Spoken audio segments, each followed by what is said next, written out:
Welcome to HardReset.Info channel, dear viewers. In front of me, VIVO V17 Pro device, and now I'm gonna show you how to open recovery mode on this smartphone.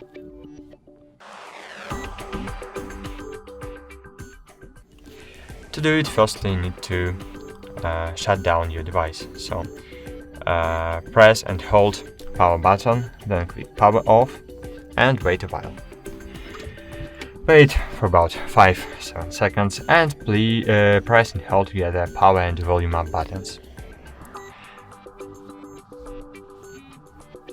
When the Vivo logo will appear, release the power button but still hold volume up until you will see Vivo Fast Boot. And here in the Fast Boot you need to choose recovery mode using up and down buttons and click power button to confirm opening the recovery mode.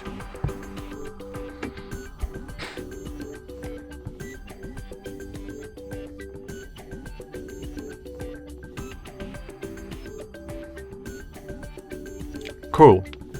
We have opened the Vivo recovery mode. Thanks for watching, like this video, subscribe to our channel and bye! See you!